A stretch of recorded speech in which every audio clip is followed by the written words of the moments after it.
So that's our performances for the week. Now going on to Step It Up. Paul, do you want to start us off on Step It Up? Step It Up. Okay, so it's a bit of low-hanging fruit this week. Like, there's some obvious ones to pick on, but I'm going to go with my good friend Bill Belichick.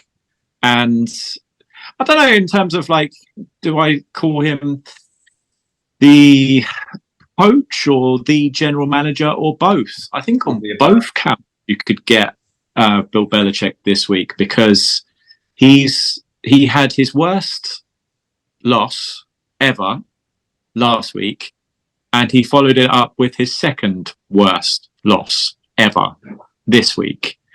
And watching the game back, there wasn't anything that you could say, oh, well, you know, at least like there's that, or like there's something to kind of look forward to. Yeah, even like the D, like was just getting handled by the Saints. And the Saints, as I've said week after week, I don't rate the Saints offense much, and they just did what they wanted with this Patriots D. The Patriots, over years, this seems to be a result of years and years of not drafting dynamic players, especially like receivers. There's no speed at all, and it's 2023 NFL. Look at the team that play in their division, Miami are pure speed. New England have no speed at all. When you're drafting like, and he's my friend from his time on the Steelers, but when you're drafting like Juju Smith-Schuster as your speedy receiver, then you're in massive trouble. The running back seems to have disappeared, who played fairly well last year.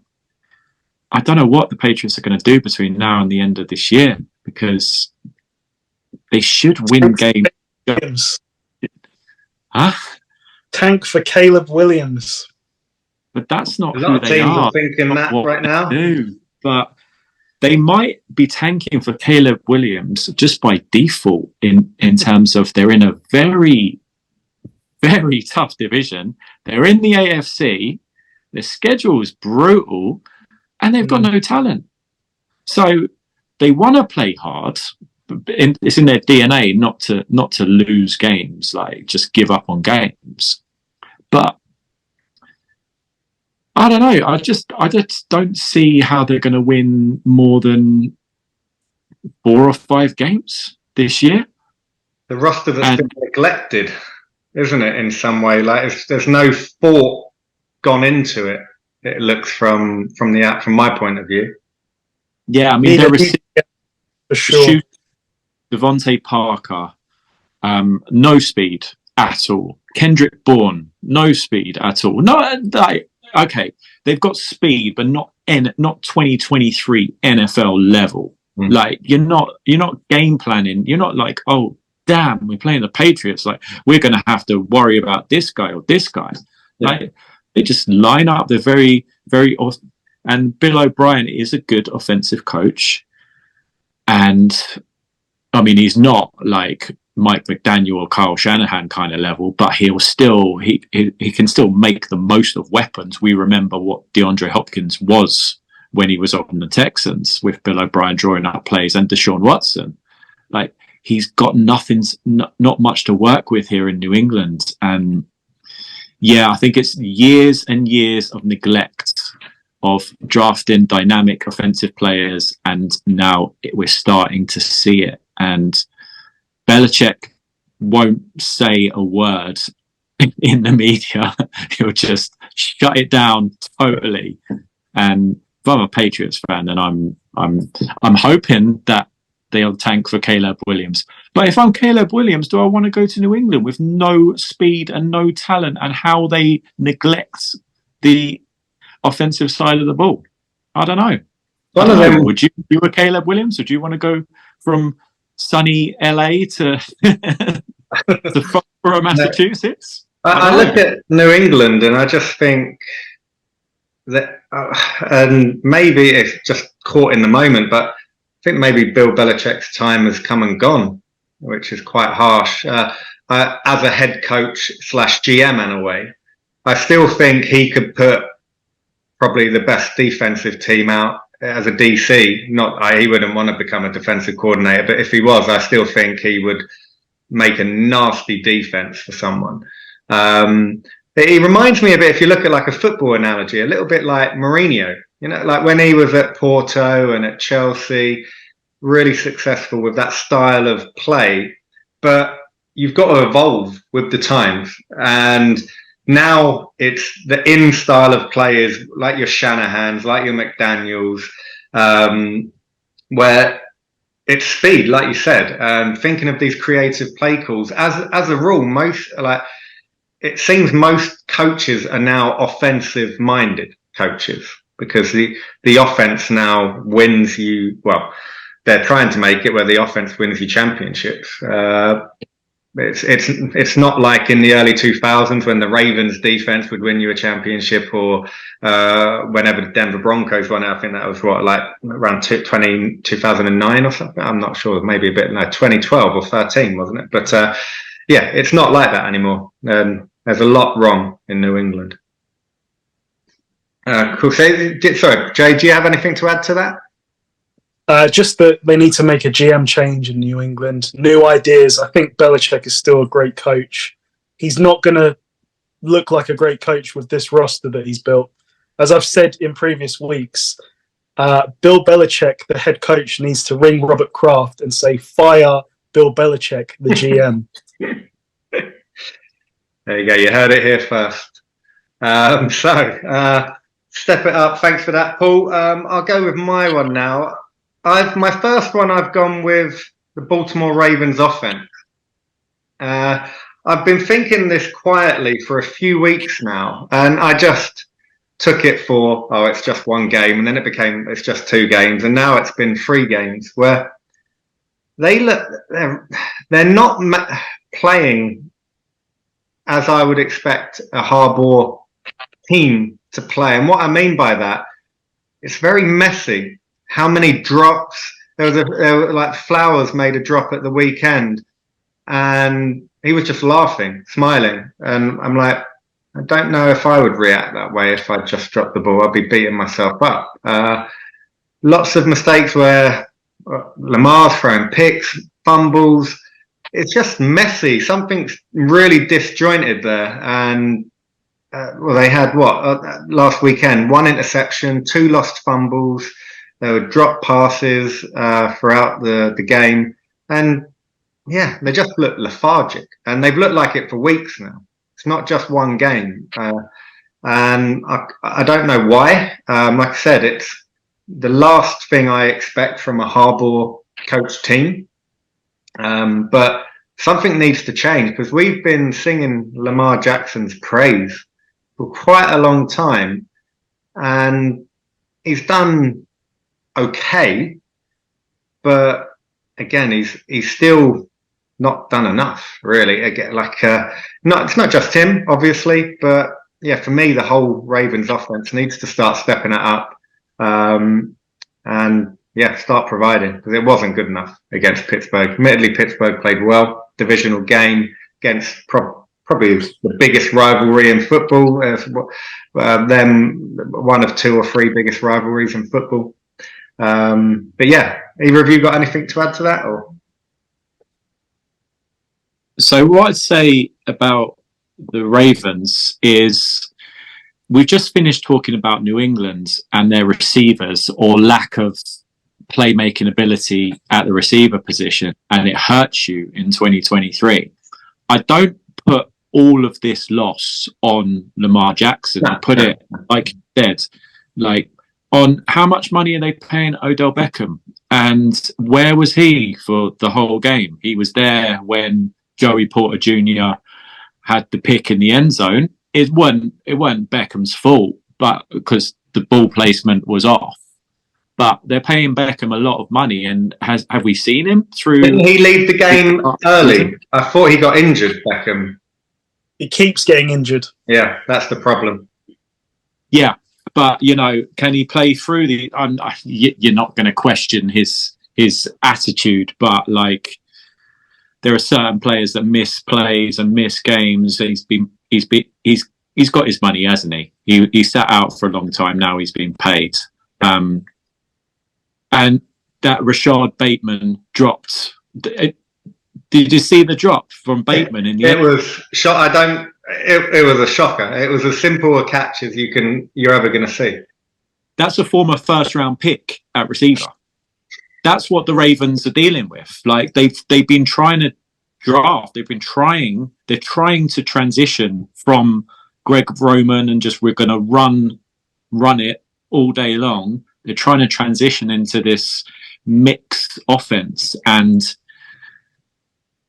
it's not working like they thought it would. And if you let Pittsburgh hang around for long enough, then there's a danger that they'll come back. But that game shouldn't have even been close. The Ravens handled that game and just let the Steelers hang around.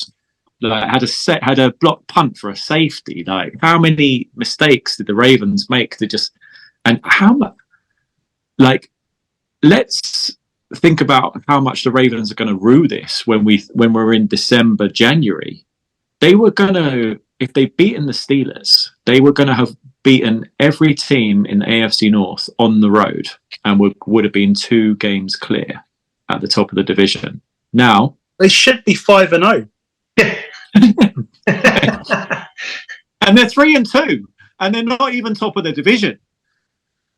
Yeah. It's insane when you look at that division. Pittsburgh, top of the division, 3-2. Do you know what's scary though?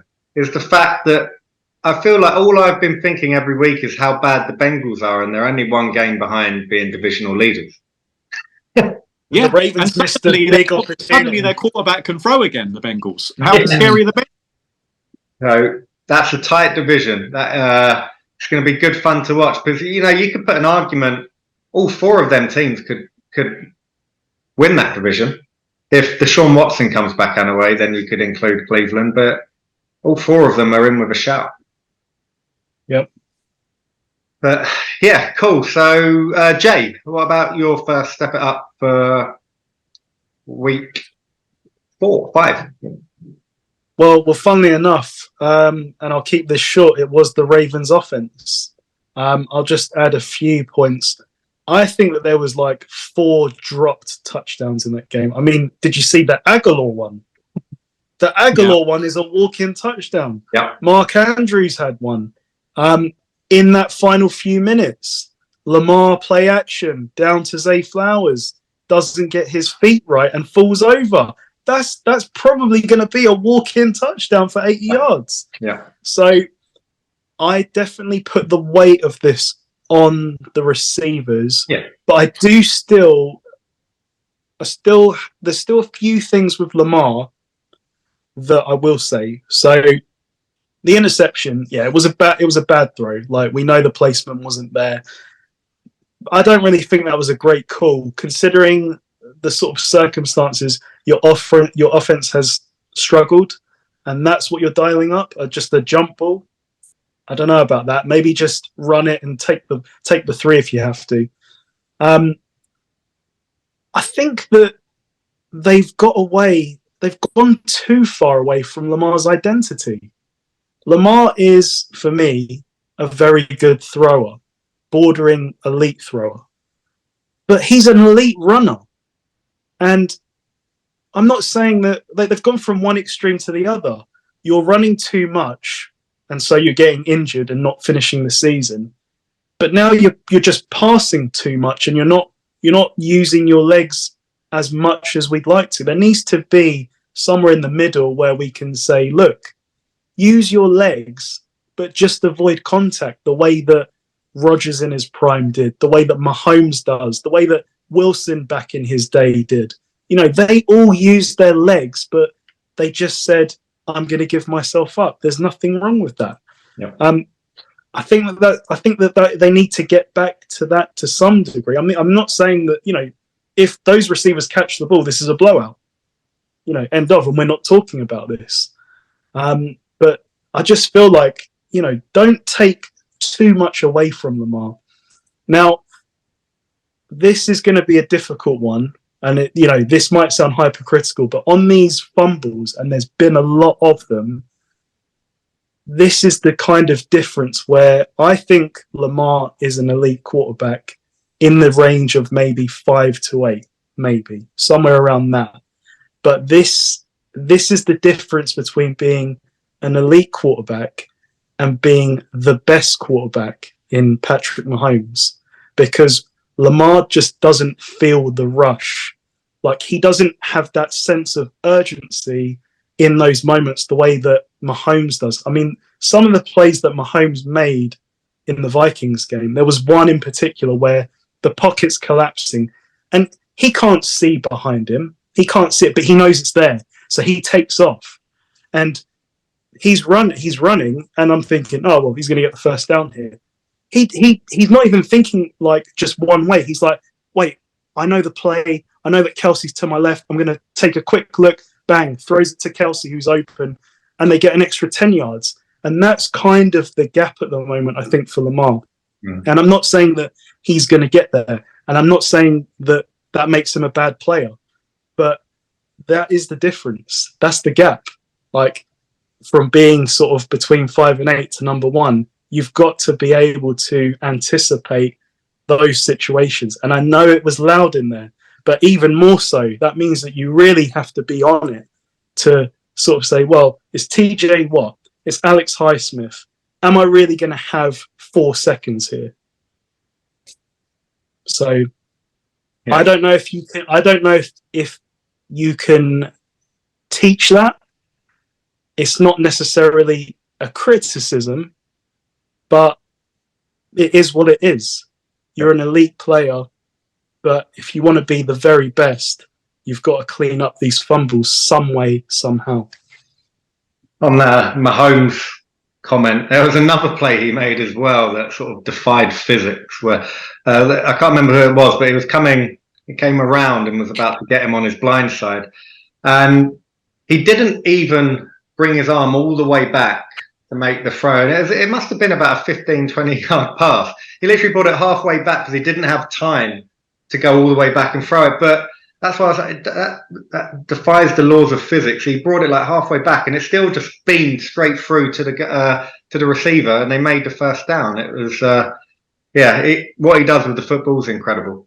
But cool. So, Paul, your second step it up performance of week 5 is Mike McCarthy, the head coach of the Dallas Cowboys. He talked quite a bit in this offseason and managed to get probably the best coach that the Cowboys had, past tense had, Kellen Moore, not fired, but they got rid of him and he's now coaching Justin Herbert. So Justin Herbert's delighted about it.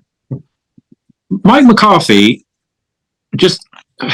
if you just watch that game back in terms of who it was not a chess match. It was very straightforward for San Francisco. The Dallas Dallas offense is very predictable and very, like, you can game plan for this Dallas offense. Like, it's very straightforward.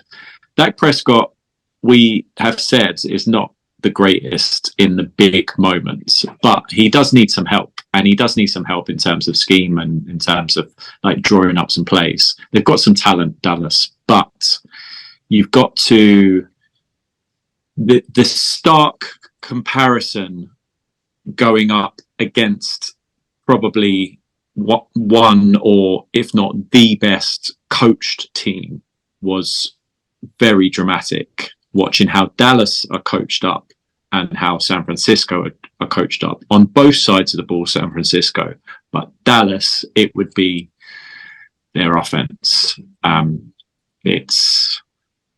don't know what he was doing in that time that he was away from football, apparently studying analytics and drawing up plays, but maybe he's forgotten them already. Maybe he didn't bring them back with him, but Dallas needs something, and that was a comprehensive schooling from probably the best team currently in the NFL on that's the level.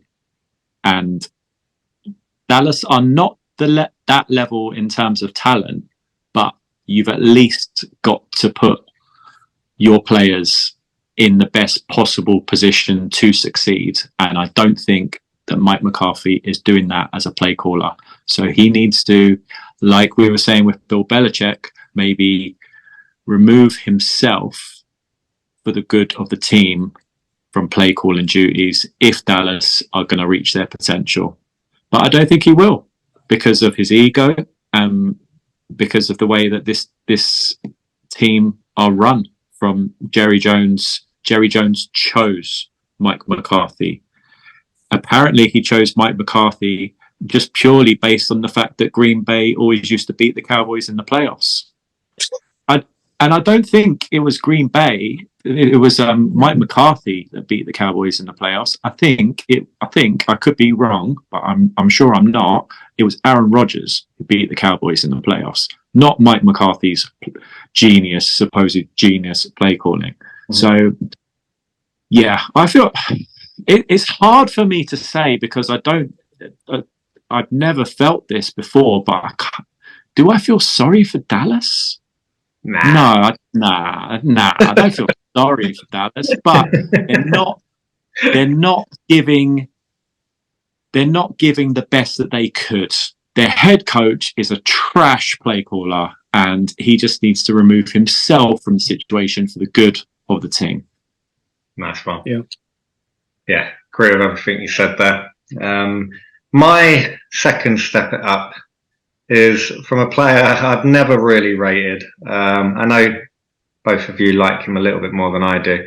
It's Jordan Love. I still haven't. He's exactly the player I thought he was going to be from what I've seen so far. He's not a franchise quarterback.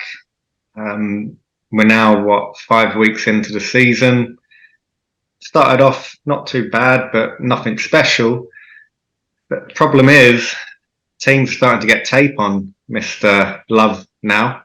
So there's not that unpredictability that he had right at the beginning of the year.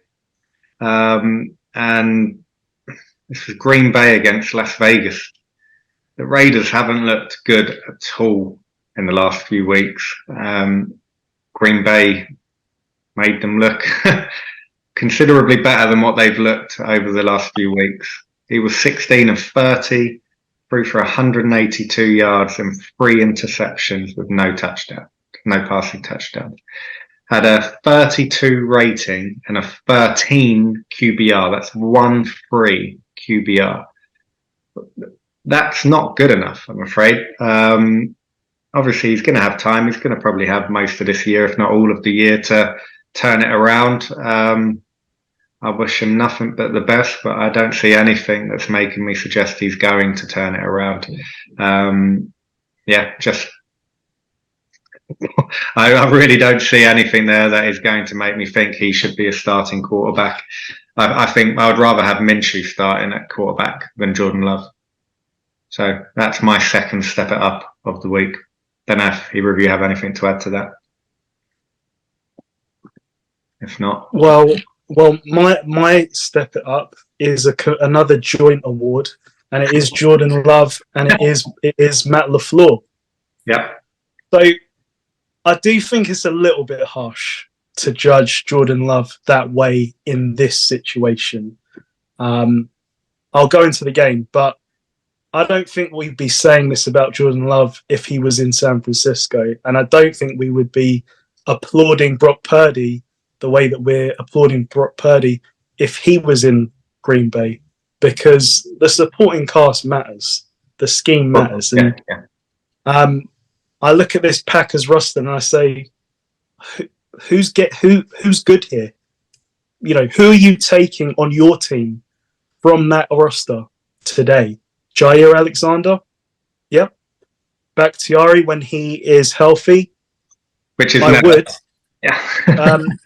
But I'm looking at everyone else and I'm sort of set, you know, Aaron Fumble Jones, I'm not taking you. And that's their star running back. But anyway, off topic. The game itself, three interceptions. So the last one, he was a bit late on. So yeah, okay. I can live with that one. The second one was a contested throw that got tipped and intercepted. That one was more questionable. But the one that I cannot accept is the first one. The first one tells me regression, because I don't know what he saw on that play. There were two Raiders lining up for that one. That one is a real red flag, a real concern to say, what are you seeing there? Like that's a really poor interception in a critical moment in the game where it was close. Maybe the Packers were leading at that point. But I'm not gonna hold this loss all against Love, because watching the way that they run this offense, Matt LaFleur is just playing as if, I don't know, we're trying our best not to make a mistake. So every throw has to be in the flat or on a hitch route. You just can't play that way. How are you going to empower your quarterback if all you're doing is running? We're going to run, and then we're going to throw it to the flat, or we're going to throw a little hitch route, and then we're going to run it a lot more again. Like at times, they're happy to run it on first down, run it on second down, and if it's 3rd and 5, they might actually run it again and hope to get it. And I think that when I look at what happened with the 49ers in the Cowboys game, Shanahan has had the same sort of problem where he gets too in love with the run game and it doesn't empower the quarterback. But this game against the Cowboys, he let Purdy loose. He said, we're going to throw it from the first drive to get him in rhythm. And I think that is showing up for me in Green Bay. LaFleur has got a great record, and maybe this scheme worked when he had an all-time great quarterback. But you've got basically a rookie quarterback now. You can't just let him say, it's 3rd and 6, go and get it. You've got to let him play and make the mistakes this year. Yeah. Now, I don't want to see the mistake we saw with the first interception again. That would be really worrying if we continue to see Love on that trajectory. But the others you can live with. I just think the Packers, we're looking at a team that has been heavily overrated for a decade now. This roster is not a good roster. Rodgers made it look better than it was and somehow got the blame for their failures. Something has to change in Green Bay. Otherwise, this quarterback is going to go into the toilet as well.